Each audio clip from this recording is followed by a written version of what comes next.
guys in a chainsaw. I'm Craig. And I'm Todd. I guess I'm your lead host today because I chose this movie. You're the hostess with the mostest, baby. Yeah.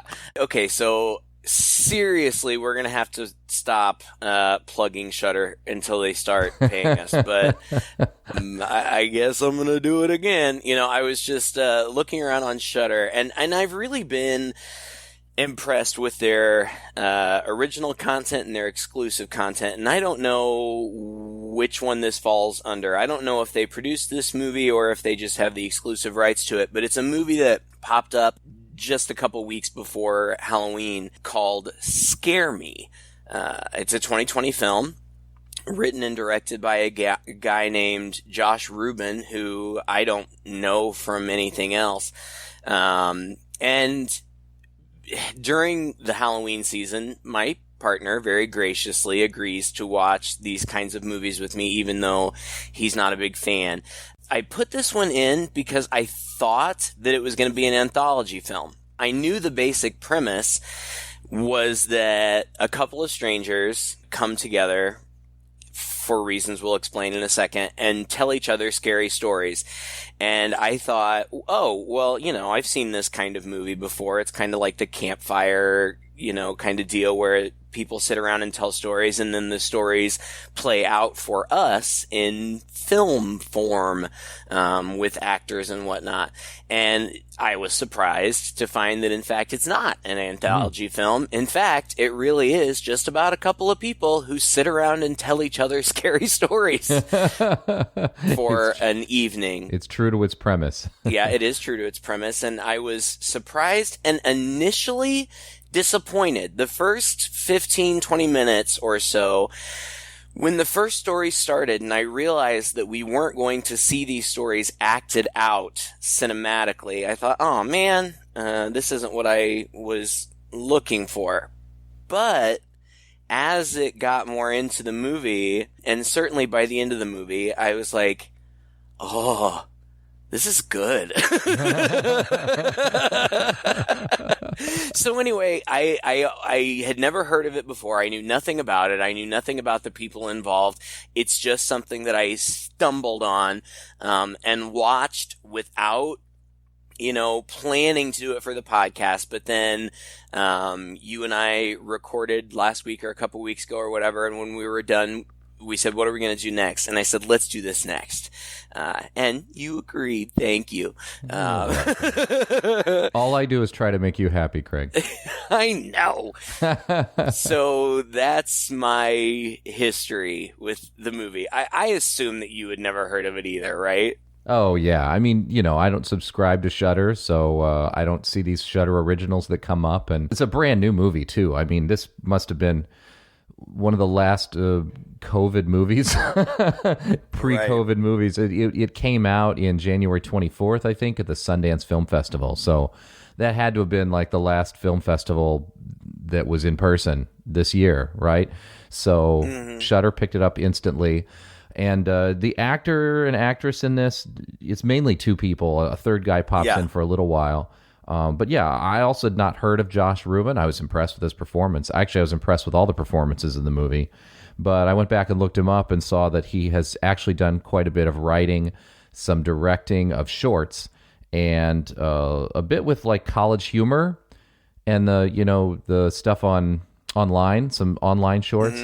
And I guess has done a ton of like commercials, directed a lot of commercials. So as an actor, as a writer, and a director in this movie, I was pretty impressed. I saw an interview with him online, and he was talking about how, you know, this was his first big foray out into feature film writing and directing. And he knew that if he was going to do it, he just needed to do it himself instead of try to spend a lot of time convincing other people to give him a break on something. So he wrote the script himself in about a month back in 2018, and then, you know, refined it over a while as he was trying to get investors, and then purposely wrote it so that it would cost a lot of money. And that shows. Actually, when I was watching the movie, I was thinking more like, this is a play. Yeah. Oh, it could be a play. It could be a great play. Yeah. Yeah. And I mean, I've seen plays like that. I mean, it would be a fantastic play because it all takes place in one location in a cabin. It's just mainly, like I said, two characters back and forth. It's a talkie kind of film. He had actually mentioned in his interviews these Hitchcock movies like The Rope, which is just a whole bunch of people in one location talking and kind of one long take, and the murder mystery all happens right there in that one place, people chatting with each other. Not a lot of action happens in that film. So like we just said, it would be a great play because it's just like that. I felt the same way as you, honestly. When I first started it up, I was like, this is interesting. It's going to be an anthology, and I kept waiting for the screen to fade into something else, and it never did. And then with the first story that they tell, there's some little bits in there visually where they do a little bit of, what would you call it, like visual poetic license, where they show some shadows on the wall that are clearly in their characters' heads. And they do this less and less as the movie goes on. But I thought in the very beginning for them to add those little bits and pieces was a bit of a hook. And I also thought we'd see more of that. And I thought maybe there'd be a point at which sort of like, the real world kind of melds with what they're saying, and some of the things they're saying actually start happening in real life, or maybe we're going to question whether or not this is in their heads or supernatural. But actually, no, there's none of that either. It really is just two characters telling stories. And how apropos, it's almost like, we did The Beach, right? Was it called The Beach House or The Beach? Beach House, yeah. Where it seemed like, oh man, this is a story for our times. Well, this was a more positive note on when two people are stuck in a place and looking for entertainment, say quarantine or whatever, then this is the kind of thing that we used to do, right? We didn't have screens and things around. We would actually just tell each other stories, or you're out in the wilderness and you're sitting around a campfire talking. So many movies use that as a framing device. This is definitely the first movie I saw that just takes it and stays true to that premise. It's not really a framing device. It is the movie. And I really enjoyed that. I love going to plays, and there's something about the structure of a play, maybe the limitations of a play. A good play needs to have very strong characters with really interesting things to say and personalities that really jump out at you to keep your interest in this thing that's all just taking place in front of you in a very small space. And doesn't usually have all of the ability to have special effects and other elements really thrown in. So this movie does that really, really well. I was very impressed. Yeah, I enjoyed it a lot, and I'm glad we're doing it today. Well, and to some extent, that storytelling that you mentioned is sadly, not entirely, I don't want to be too cynical, but it's kind of a lost art. Just because we're so inundated with media from every angle of our lives, with our computers and our phones and our TVs and just everything, we have so much at our disposal. We just don't do this as much. And the movie, it's not like it breaks from that, but it uses, it's so simple. The electricity goes out, and their computers are dead, and they have nothing to do, and they both happen to be writers. They're storytellers. That's what they do. So when there's nothing else to occupy them, they tell stories. You're right. A good play does have to have compelling characters, and a really good play also has to have good actors. What I thought was so interesting about this movie is that first of all, the main guy, Josh Rubin, it starts out, he's in an Uber on the way out to this secluded cabin, and the Uber driver is hilarious. She's this woman, I don't even know how to characterize her, a kind of portly, tough guy kind of woman, and she's asking him questions like, "Oh, so you're a writer?" And he's like, "Yeah, I'm kind of a writer, kind of director, kind of actor," which is clever because he is. Yeah. This guy is the writer, director, and actor of this movie, and he's playing a writer, director, actor, a fledgling one too, which he also is. And the driver won't shut up, and she's like, "Oh yeah, I'm kind of a writer too." She's like, "I've got this one story. I really think James Cameron would really like it if he got his hands on." And she keeps saying James Cameron, which I think is so funny. and she's hilarious. I mean, isn't this the kind of thing that you know that writers and directors have to deal with every single day of their lives? Everybody's like, Yes. "Oh, I've got this great idea for a story, and if I could just have the time to hash it out, I know that Steven Spielberg would love it," you know? And at the same time, it's really interesting, and there's more of it as the film goes on, about how even here in the beginning in this car, it's playing a bit on his insecurities. Yeah. The whole, like, yeah, he's saying that he's a writer director, but he wants to be more than he feels like he's there. He doesn't feel like he's arrived, for sure. Right. And that insecurity of his gets set up right in the beginning of this car. And the best way to do it here is to put him against this woman who clearly is not going to ever be a writer, as far as we can tell. Right. Well, it's also, I don't know if this is true in real life, but it's certainly a trope in movies and television. When somebody says they're a writer, all of a sudden everybody else is a writer too. Like, oh, Yeah, well, I've got this great exactly. story. But he gets to the cabin and he's just sitting there like he's, trying to write. And his only idea that he writes down is, werewolves have guns. Get revenge? Like, that's his whole idea. Werewolves with guns. Revenge? And I love this bit too in the cabin where, again, as you and I both have throughout our lives had to sit down and try to write things. Yeah.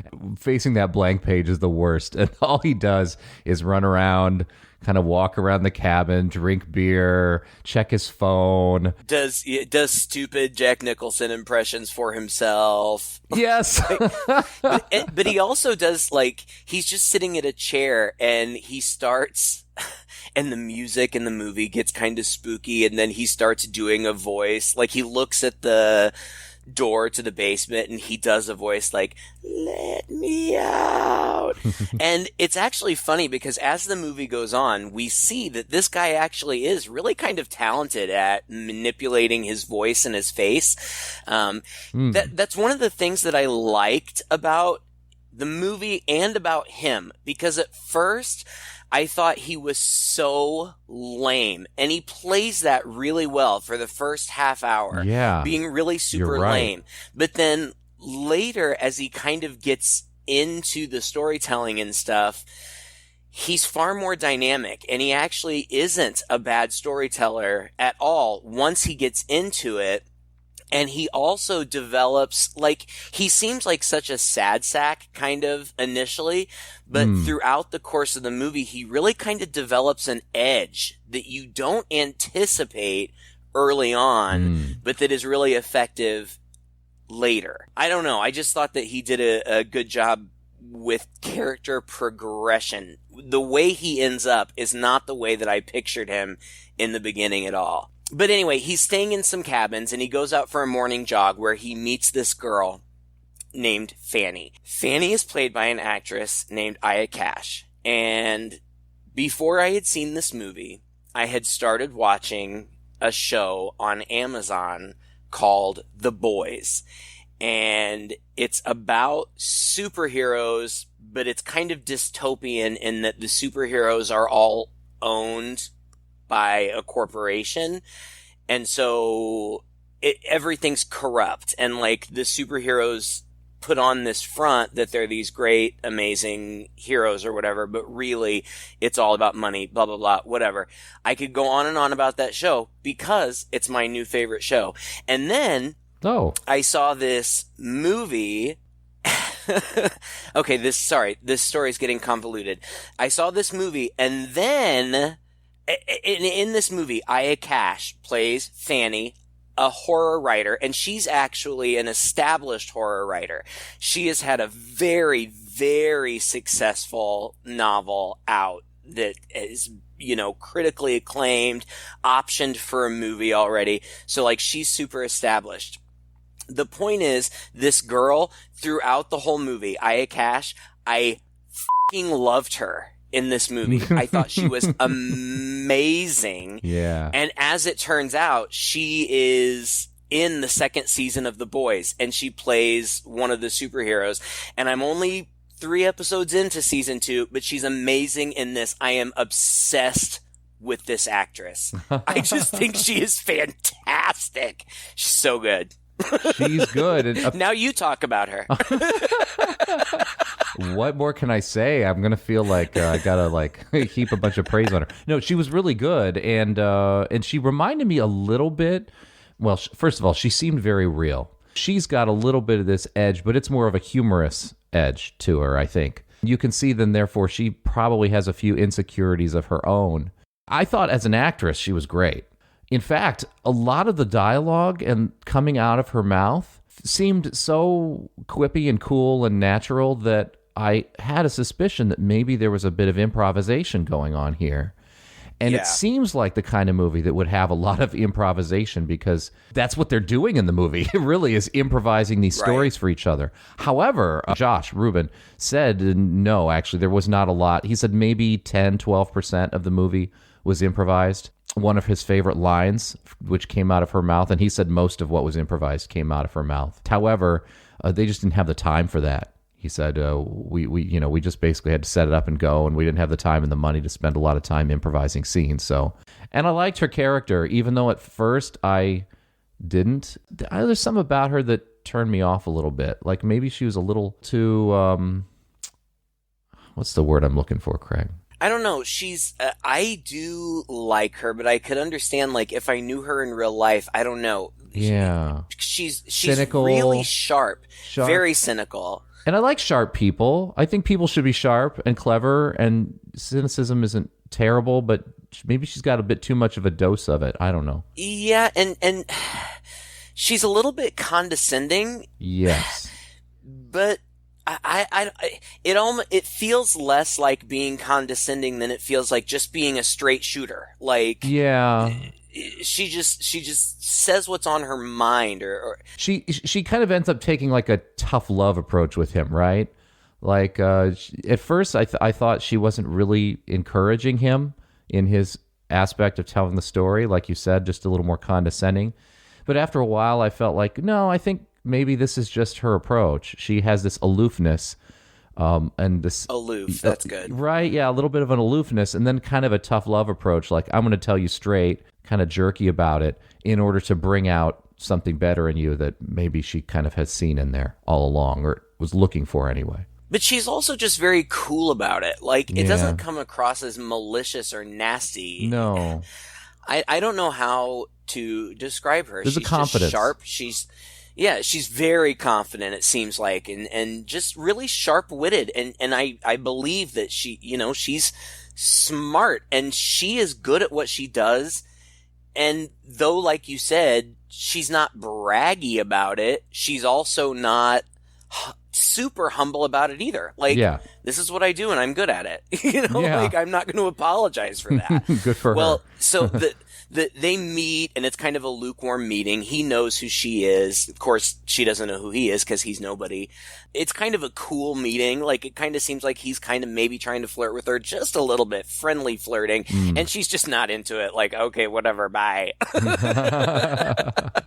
And so they go their own merry ways, but then the power goes out, and she comes over because, there's nothing to do. And there are jump scares throughout. Like, she scares him at the window. It's funny. But she comes in, and they're just kind of hanging out. And she's like, I've got an idea. Let's tell each other scary stories. And he's reluctant. She's like, no, seriously, you're a writer. You say you're a writer. Let's do it. Let's tell stories. And she says, you go first. And he's really reluctant. And she's like, well, what are you working on? And he's like, well, I'm kind of working on this werewolf story. It's kind of like, it's a revenge story. And she's like, okay, well, what's the story? And he's like, well, a werewolf kills a boy's parents, and then he gets revenge. And she's like, okay, so what's the story? And he's like, well, that is the story. And she said, that's not the story. That's an idea. What's the story? And I just love that. And she forces it out of him. She makes him tell the story, and she keeps prompting him with things like details. Come on. What's the backstory? And he starts telling the story, and he starts out very, awkward. Timid's not the right word. Awkward, yeah. Like, very much questioning himself. And it's evident that he really doesn't have much more of an idea besides werewolves with guns. Like, that's it. Like, he thinks that's good enough. And she even says, like, werewolves. Werewolves are tough. You know, like, what are you gonna do? We've all seen the werewolf story.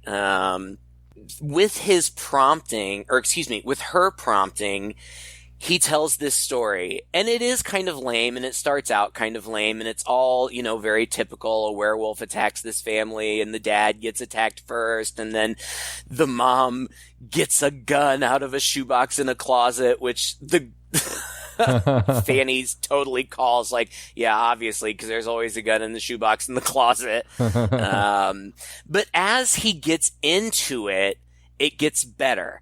And like you said, the movie does cool things where they play with light and shadow. And so when he says something about, I don't know, he says something about it being dark and a full moon and the light and the trees. And so we see like shadows of trees on the wall behind. And then he starts creeping up the stairs, and they do cool things with shadows. And then he reaches his hand out, and it actually like around the banister, just his hand.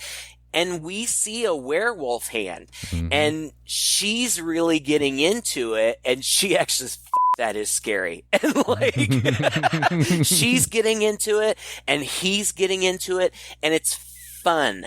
And we're getting into it too. I mean, I was. Right. I mean, I definitely was too. I was even, and I knew, you know, that they're just telling a story, but I was kind of ready for a werewolf to jump out of the shadows. You know, that's how kind of intense it was. And you could kind of understand that feeling when you get up in your imagination, somebody's telling a story really, really well, and you're really engaged in it, then you visually in your head start to see things. And I thought that was really displayed well on the screen. And that tension, to be able to actually experience some of that from just two people telling a story, I thought was pretty masterful. And I think, like you said, they used the visual, but also they used quite a bit of sound. The sound design in the movie, just very subtle things in there. Of course, you know, some music here and there that would kind of score up, but also just, you know, in the quiet moments, little sounds of a dog panting or something like that. You know, he cocks the gun. He's got an air gun in his hand, right? There's no gun, right? But he pulls his hand back like he's cocking the gun, and we hear the cock. Those little touches also really, really helped. I thought it was really cool. You know, when you had said earlier that storytelling is a bit of a lost art, right? That we're just so inundated with media nowadays that it seems like most of what we do is just share our thoughts about the stories we've all seen. Yes. Like, oh, have you seen that movie? Oh, yeah. Have you seen Star? Oh, yeah, I love that episode. Oh, wasn't that great? You know, it's like we're not telling stories to each other anymore. We're not inventing them anyway. We're just rehashing them just by reminding each other of the little bits and pieces of the story. Exactly. It reminded me so much. His storytelling reminded me of what we do here. Yeah. like retelling movies. I loved it. He's like, and so the werewolf goes slash, slash, slash. And the mom's like, ah! So she's dead. And then it's so true. We're so lame. We're so lame. No wonder we don't get paid for this. But in their storytelling, right, they're doing this. Like, she'll be like, oh, just like Jamie Lee Curtis, right, in Halloween. Oh, yeah, you know. And they don't do too much of this, especially as it goes on, and it seems like the storytelling's a little more confident and more original. In this very beginning, it's like he needs those hooks, right, to hook on to things that are familiar. And she's recognizing that, and she's pointing it out. And it does in some way feel like he's cobbling his story together based on little bits and pieces of things they're both already familiar with. Right. So it's very much like a level one story that he's doing. And it's cute. And it's just, it's natural. It's normal. Like this is like how we do it. It seems like in many ways. So. Well, yeah, I mean, and especially on the spot. They're just making this up on the spot, or at least he is. And his story ends up the kid grows up and turns into like a bounty hunter or something, and he finds the werewolf. He knows who it is, and he's like, and he walks in and he raises he looks right at him and he says, "Are you Ben Franklin?" He's like, "I'm really bad at making up names." And he's like, and then it cuts to slow motion and he raises the gun and he cocks it and boom! Cue Huey Lewis, credits, boom!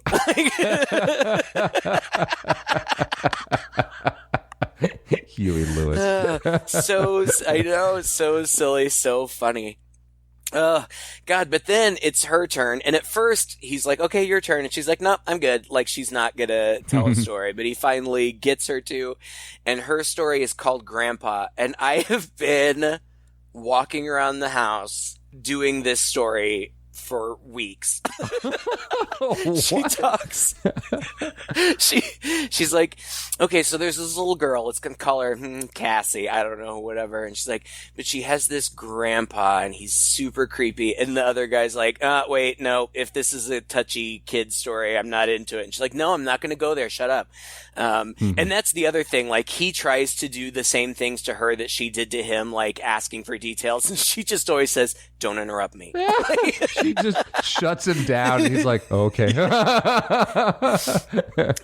and she's like, and Cassie has this grandpa, and he's like Bulgarian or something vaguely Slavic, so he has this Slavic accent, and she tells the whole story, and it's a very simple story, but it is very creepy about this creepy grandpa, and he's like, "Cassie, come to Grandpa. Grandpa wants to talk to you." And I have been walking around doing that voice for weeks. I see. I'm sure that Alan is. I'm sure he's terribly amused.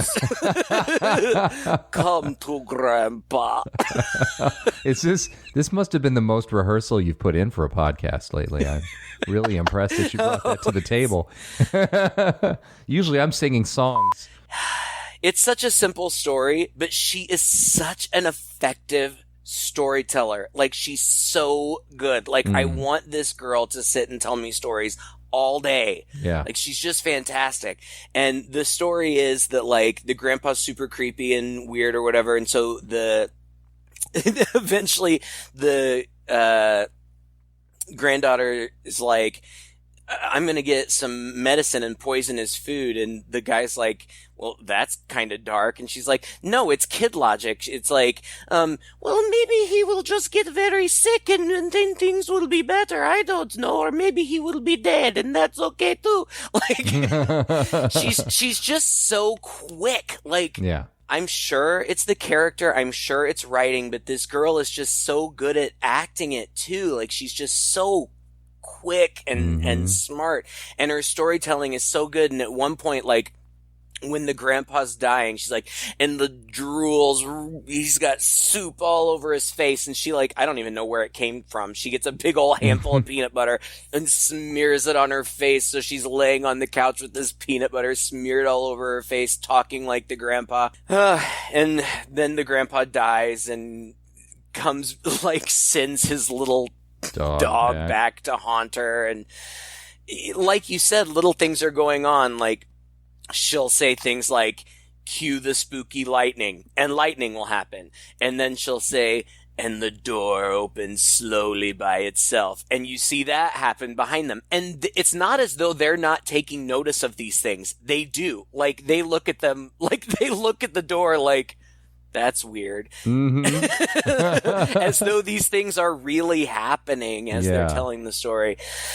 But anyway, she finishes her story. It's hilarious. Then they order pizza. And that's when they get into an they don't really get into an argument. She does take a lot of shots at him about being a privileged white guy, and he kind of takes offense to that. And at some point, after she tells her story, she's like, "Let's order a pizza."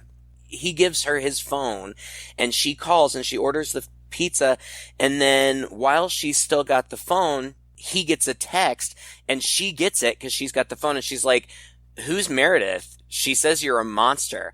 And he freaks out kind of on her, like it's aggressively angry. Yeah. And she's like, okay, dude, I'm going to take a walk.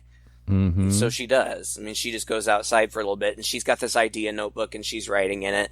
And they make up, he goes out, and they share like a CBD vape or whatever. And he's like, well, she's my ex, and she got a restraining order against me. Like, and she's like, he what? kind of explains it away.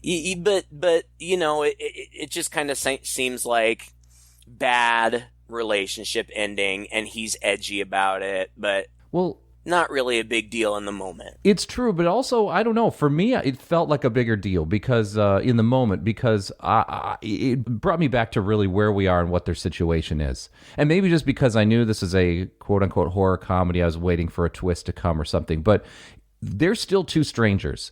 They really don't know each other. Yeah. And she, being the female in the situation, although she does seem like a woman that can very much hold her own, still has put herself in a position of vulnerability by coming to this guy's cabin and agreeing to be there with him. And she doesn't know anything about his background, but she's famous. So like the likelihood that she's going to have this dark side to her and flip out or something like that is pretty low. And he's fanboying enough on her. It's just it reminded me that we don't know enough about him yet. And so when he tells this story about how not only did he and his wife have this bad breakup, but he had this mental breakdown and that he had threatened to kill her. Yeah. She's a little taken aback by it briefly. He's like, "Oh, really?" And you can visibly see a change in her face. And like you said, he kind of explains it away like, well, like, I'm going to kill you. I'm going to kill you. It's just the sorts of things we shout at each other when we are fighting. Right. But duly noted, by me, by her, I was like, oh, yeah, that's interesting. And so it did for me at least a little bit up the interest. Once you learn a little bit more about his background and find out that he's a little more complicated than just this lonely single sad sack trying to be a writer. He's got a little bit of an edge to him. We start to see a little peek of that here, and that I thought was a powerful moment.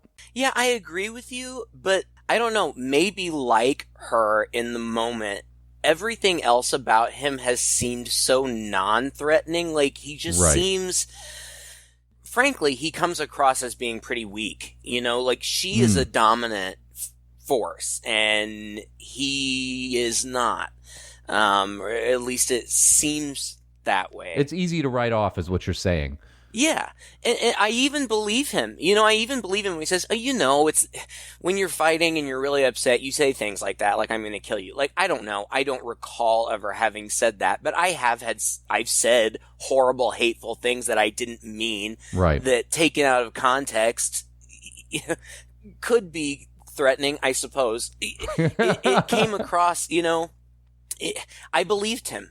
I believed him. He went through a bad breakup, and it was ugly, and that happens. I didn't think, oh, he's scary. You know what I mean? I didn't either, but I consciously wanted to believe him because of all the other things you said. I'm like, oh, okay, all right, I'm just going to write that off too, like she's writing it off.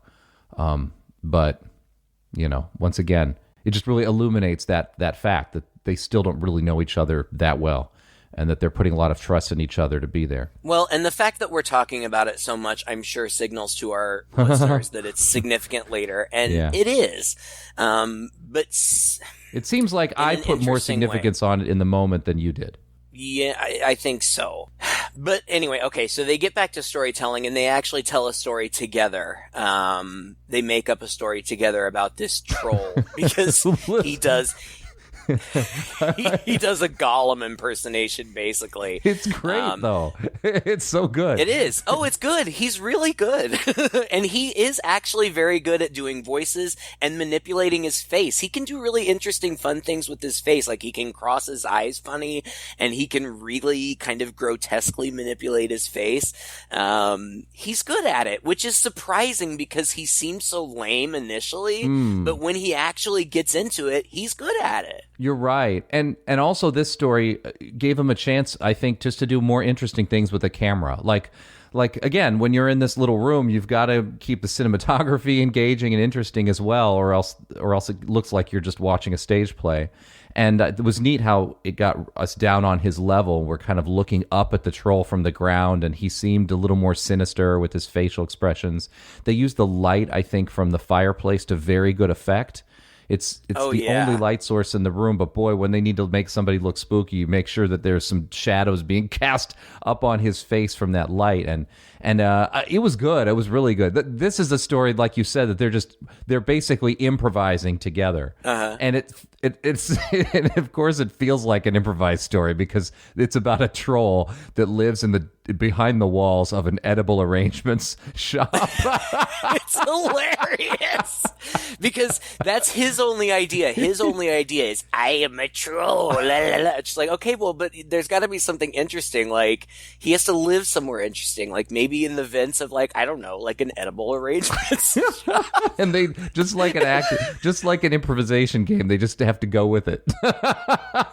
And it's so funny. Like, oh God, I can't remember the lines, but they like answer the phone. Hello, edible arrangements.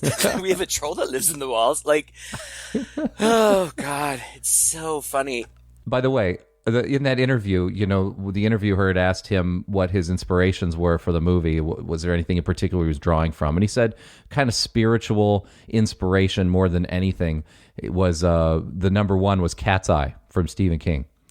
Oh, yeah. He said that movie really had an impact on him as a kid. It was an anthology. He really liked that aspect of it. And he said, and if you really look at the movie, you'll see I've got a troll in there.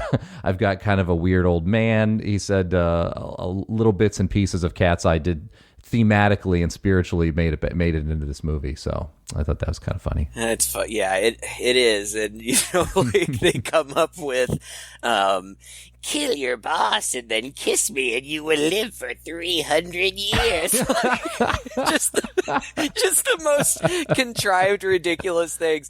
And then she's describing, because she plays the sweet little innocent girl who has to kill her boss. And she's like, and she goes and finds the boss, and he's like, what are you doing here? And it's like, oh, I don't know. I was just looking for you. And he starts to, like, come on to her. And she's just doing all of this. She's just telling a story, but it's so good in her voice and her facial expressions. And she's like, and he makes his move on her and he smells like a dirty diaper. And the guy's like, ew. And she's like, yeah, what does she say? No shit, ooh, we're trying to empathize with her.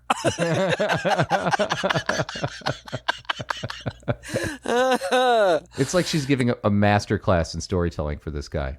Yeah, and they do great things with the camera because at the end of the story, she kills her boss, but then somebody else witnesses it, so they have to kill her too. And so and then he, as the troll, kind of hunched down, is chasing her around, and she's screaming and running like she's in peril, and it's hilarious. And they're just running across frame. Like, I love that. Like, you just see him chasing her across the frame and then chasing back and then back again. And then the last time you see, he's dragging her by the feet and she's like pounding on the ground. And then they just end up on the ground together laughing hysterically. And they almost kiss. And I thought that they were going to, but like, it's part of the story, but it's that like cute thing where like, well, now in the story, it's time for them to kiss. Oh, yeah, I guess it is.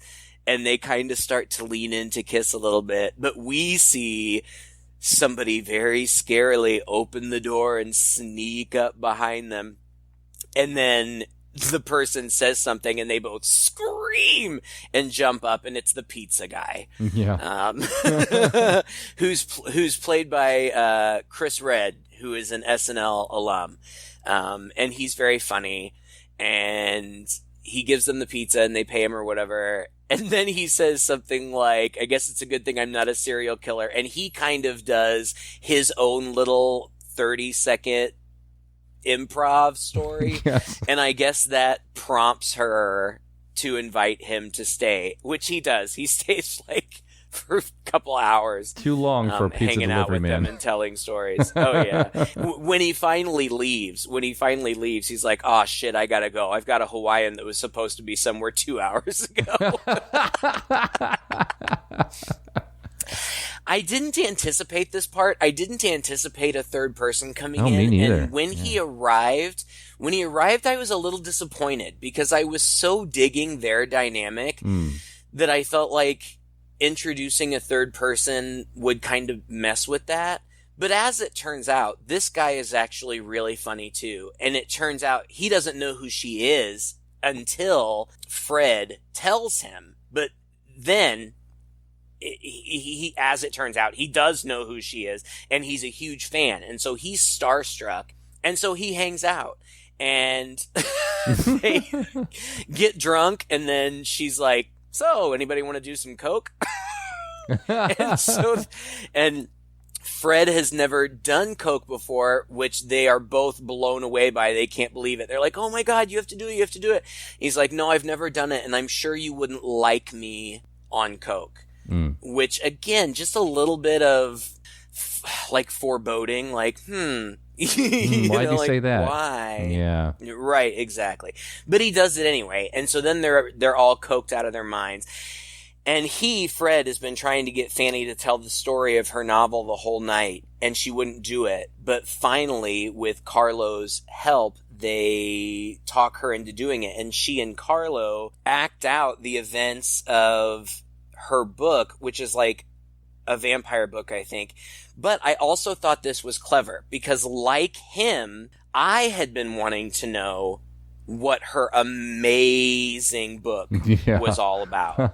And then when they finally give it to us, they really don't give it to us at all, because he is so coked out, and they are watching too. them, that he's really just, that he's just kind of sweating, and so we only get very small snippets of it, and it's incoherent. I have no idea what the book is really about. I mean, when they're done, she says that it's really like a feminist manifesto about men having mommy complexes or something like that. Yeah. But I wasn't mad at them for doing it the way they did. I thought that it was actually kind of clever to still conceal from us what this amazing book was all about. Well, apparently they actually filmed a 12-minute scene where you got to see the entire book. Oh, wow. And later in the editing room, he decided to cut that down. And again, to great effect. I completely agree with you. We really didn't need to. This keeps us from having to pass judgment on her, right? And her novel and her success and all that stuff. I'm sure it was really, really funny and interesting the way that they shot it. But like you said, it's so much better for us to just not know for sure what all that was. Because, the theme of the movie, and what we're getting is these stories that they're making up and telling each other. And this would be more rehashing of something that's already out there. Mm-hmm. So I think it was a better choice for them to cut that out, like you said. And the device that they were all kind of coked out on it, so it was a little incoherent anyway, makes perfect sense. It's still fun to watch. It was, because yeah. It's creatively hilarious. shot. It's madcap the way that it's shot, which I assume is meant to mimic the way that they were experiencing it on coke. I've never done coke. I have no interest in it, so I don't know what that's like. But visually, I felt like I kind of like I get it. Everything was frantic and crazy, whatever. Well, but it's interesting his reaction to it. He's just like, I don't get it, and he's more or less nonplussed. And she's very apologetic. Like, for once, she's kind of put on the defensive, being the one being judged here. And she's like, well, I mean, it's kind of hard to act out a whole novel here right in front of you. We have limitations and things like that. And he's like, no, I just don't understand this theme, this whatever. And there's a little bit of tension there all of a sudden again, but it's flipped around. And I think that it's like he wants to cut her down a little bit because he feels like she's been flaunting her success a little bit all night long. Yeah. Yeah. He's jealous of her. He is. Without question, he's jealous of her. And and here's this guy who came in from the outside, and he's also a big fan. He's fawning over her. And then when he leaves, he's like, oh, to her, like, can you sign my pizza box and sign it to Fred, who we sat up and we told stories and we retold Venus and we did Coke together and you're my best fan. She's like, oh yeah, that's exactly what I wrote. And then he's like, all right, see ya. Bye, Fred. And he wanders off. So, yeah, Fred's pretty pissed, getting pissed by this point. Well, and he's talked about it, I feel like, at least a little bit, how he said, you get to live your dream, and I, am just a nobody, blah, blah, blah. And she keeps saying to him, and it happens just very briefly a couple of times throughout, and then it culminates at the end. But, she just kind of says to him, you know what, here's an idea. How about you do something? Quit bitching about it and do something.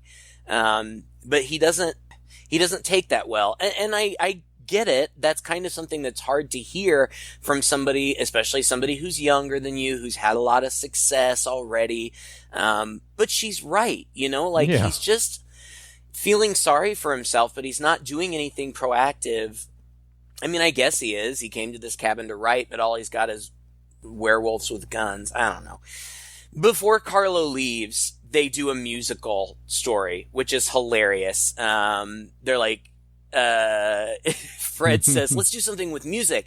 And then they're just like quick brainstorming. Yeah, a singer possessed by the devil. It's like A Star is Born, but Satan. And it'll be like American Idol, except not, because we won't want to have to pay the licensing fee. So instead it'll be The Big Talent Show Live.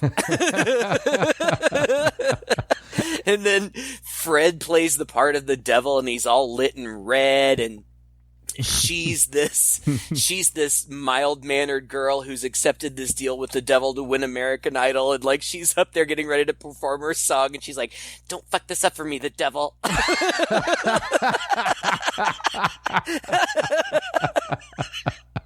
And then she sings a song. Oh my god! Oh, and it's so funny. Like, it sounds like this sweet ballad, but really the words are all like Satan-y. Like about she's going to kill everybody. Oh gosh! Oh man! It's really, really funny. But then Carlo leaves. What a great bit of variety too to throw in here again, to throw some music in now. And each one of these stories has kind of a different quirk, a different tone. And again, it just makes this aspect of three people telling stories in here really interesting and engaging to watch visually. Yeah, and then, and it is so interesting visually because they do things with spotlights and stage lights, and like it really looks like, one of those kind of talent shows, as much as it can in a cabin. Mm-hmm. But they do cool stuff with the lighting. It's cool. I like it. Carlo leaves. And then she says that she's going to leave. It's like 4 a.m, and she says she's going to leave. And he's like, oh, that's kind of a bummer. I was having fun. And she's like, oh, it's cool, Fred. We'll have coffee tomorrow or whatever before you go off and do whatever you're going to do, whatever. And she wants to leave. And he's like, no, come on. Just one more story. And this is where it takes a turn that really, really caught me off guard. And ultimately, I'm still not really sure of what was going on here. Me neither. I'm really not sure. This thing that Craig mentioned a little bit earlier, but has been kind of coming up here and there, is that she has this notebook where she keeps all her ideas. And earlier in the movie, he had said, oh, that's like your $1 million idea notebook. And she's like, yeah, it kind of is. And then he had seen her writing something in the notebook while she was outside on the porch while they were taking a breather. And then it turns out, I guess, while she was in the bathroom, he got the notebook and he started reading through, and he's found the last several pages where she has been writing ideas based on him. Just like writers, being a big loser, basically. yeah, painting him as a loser and all this stuff, and he gets very offended by that, and so he says, "Now we're going to do a new story." He starts out by saying, we haven't done a slasher type story yet, so that kind of hangs like a dark cloud. Like, where is he going with this? Well, and it starts out too that he starts out with kind of his story about his previous relationship and how badly that had ended. Mm-hmm. And that comes across as sounding far more ominous than he had made it out to be before. Yes. But then he says, but then he met this girl and he really liked her. And for the first time in a long time, he really started to feel a connection. And he felt, really good for the first time in a long time. But then he found out what she really thought about him. And it just gets really dark really fast. I mean, they're literally just standing 4 feet away from each other, just looking at each other face to face, just standing in the dark. Yeah. I mean, it's not pitch black, but in a dark, firelit cabin, just standing there looking at each other. And he's telling this story, and it's very menacing. And she, at first, doesn't react much at all. And eventually she says, fine, I get it. You saw my notebook. Can you just give me my notebook back, and I'll just get out of here? And he won't. Yeah. His key thing that he says is that, like you said, and he started to feel really good about himself, and then he started to feel used. And that was, this is the thing. He feels like he's just being mined for material now. And maybe the whole reason that she's been telling all these stories and trying to have this interesting time with him is just so that she can get material for a book or something in the future. Right. Then she says, come on, like, what are you doing with that poker there? Which I didn't even notice that he was holding it. Either. And so that line it was actually scary. Yeah. Like, Fred, what are you doing with that poker? And then the camera cuts to it, and he's holding it at his side. And all of a sudden, everything is different. All of a sudden, I'm looking at him totally differently. I'm looking at him thinking, my God, this guy is unhinged. And this whole time, I didn't know it. Like, it really threw me for a loop. But he does throw a little bit of doubt in there when he says, well, you wanted me to scare you, right? Mm-hmm. Because he feels like he's been unsuccessful at scaring her. And so also in this moment, you're questioning, is he really unhinged, or is he acting unhinged to accomplish finally what he's been trying to accomplish all night and get, one up her basically and tell her a story that really, really scares her. Ironically, mining their relationship for that material. Well, right. And when he says something about her writing stuff down about him, she says, because I'm a writer, dude, we make observations of the world. That's what we do. Mm-hmm. It all this makes perfect sense from both of their ends, right? I mean, it's all very believable. And I don't remember, he says something about stealing ideas or something, and she says, I'm a horror writer and I'm a lady. Everybody steals from me, which I thought was really smart in this context, because I imagine that's true.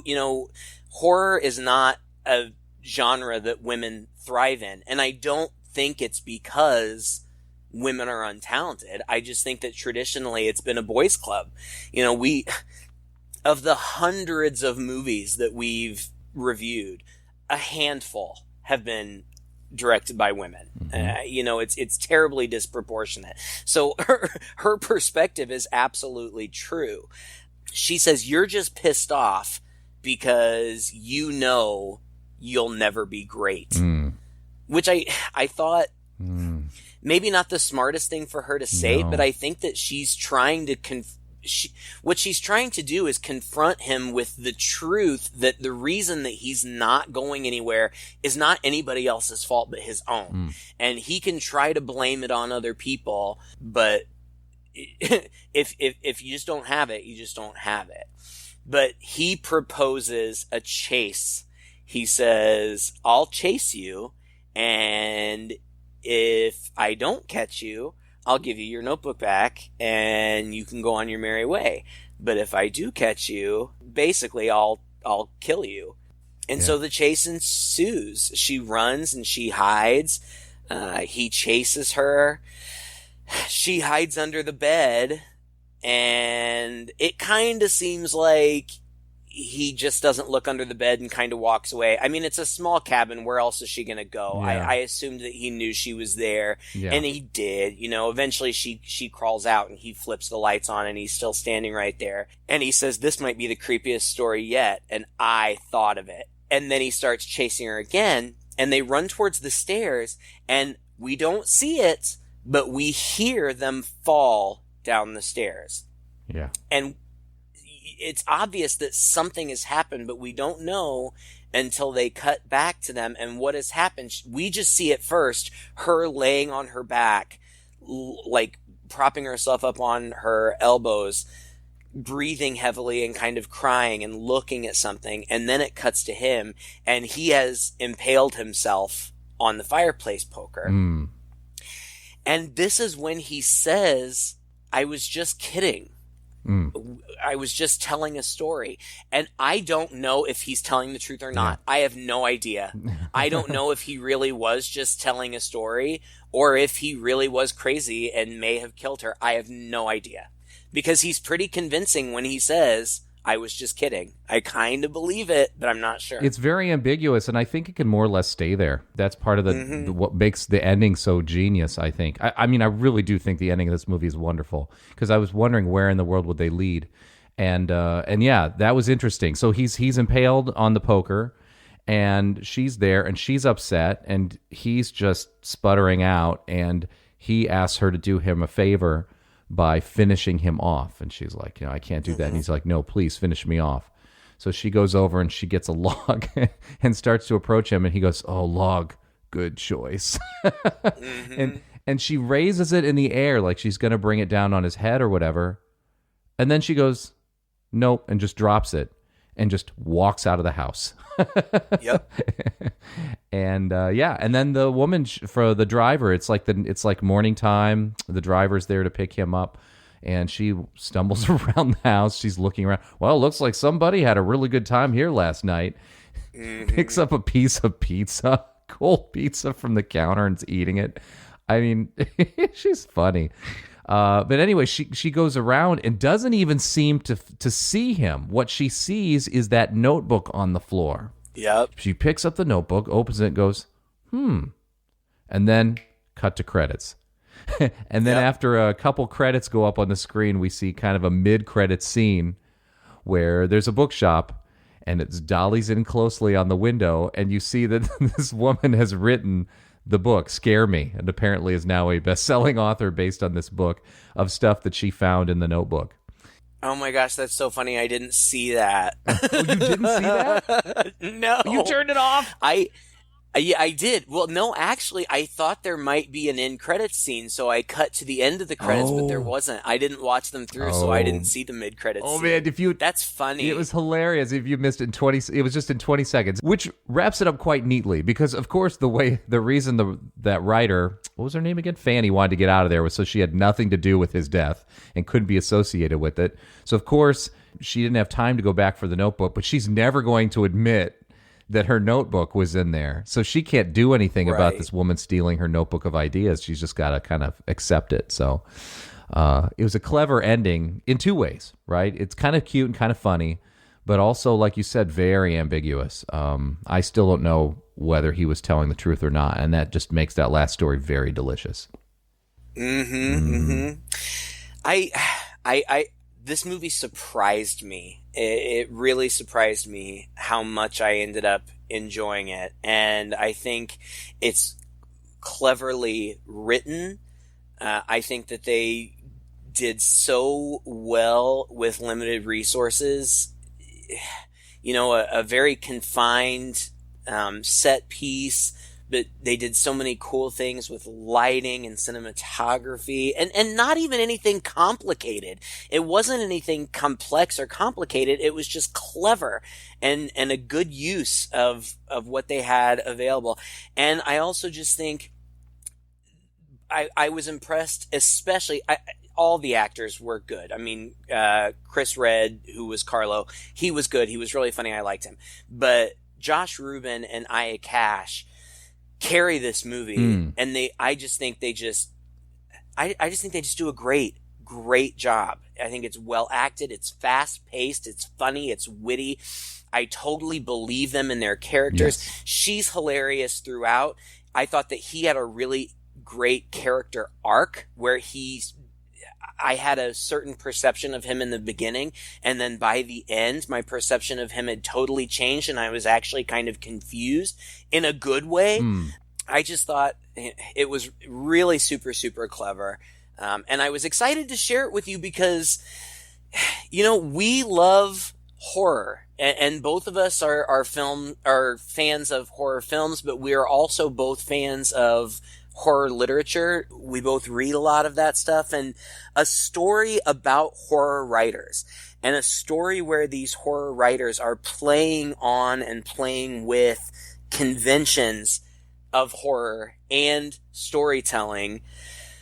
I just ate it up. Yeah. I just loved it. It hits on everything we love, doesn't it? It's kind of nice that way. And it's as a movie, if you're going to be an actor, I mean, this is an actor showcase movie. This is the kind of movie that not only if you want to get a leg up in writing and directing, but if you want to showcase your acting talents, you want to write a movie like this for yourself, where you just get to see their range, the different characters they play within the stories. They really carry the movie, and they have to, or else the movie just wouldn't work. So ditto everything you said. I also really enjoyed this movie, and all for the same reasons, but above and beyond everything else, the acting was just so damn good. Yeah, I've got my eye on Aya Cash. I think she's going places. Well, Josh Rubin has a werewolf movie coming up, so I guess we'll see. Nice. With guns. All right, well, thank you for listening to another episode. If you enjoyed this episode, as always, we've got a great, big, huge back catalog that you can revisit or visit for the first time if you're new to us. If you are new to us and you like us, share us with a friend.